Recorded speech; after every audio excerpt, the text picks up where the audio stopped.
দিন শেষে উচ্চ শুল্ক নীতি কি যুক্তরাষ্ট্রের জন্য আশীর্বাদ বয়ে আনছে? এমন প্রশ্নই এখন আলোচনায়। কারণ উচ্চ শুল্কের মাধ্যমে আগামী এক দশকে যুক্তরাষ্ট্রের আর্থিক ঘাটতি $4 ট্রিলিয়ন বা $4 লাখ কোটি পর্যন্ত কমতে পারে বলে জানিয়েছে কংগ্রেশনাল বাজেট অফিস সিভিও। বিশ্বব্যাপী এই বাড়তি শুল্কারোপের কারণে 2035 সালের মধ্যেই দেশটির প্রাথমিক ঘাটতি $3.3 ট্রিলিয়ন কমার পাশাপাশি ফেডারেল সুদের হার $0.7 ট্রিলিয়ন কমতে পারে।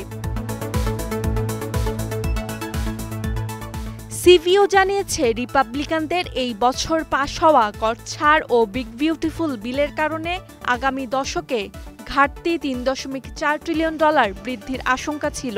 তবে অতিরিক্ত শুল্ক থেকে আসা রাজস্ব এই ঘাটতি কমিয়ে ফেলবে।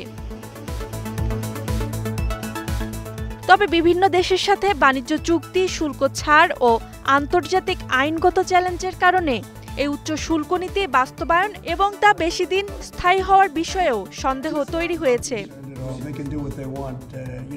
Roksana Rimi, star news.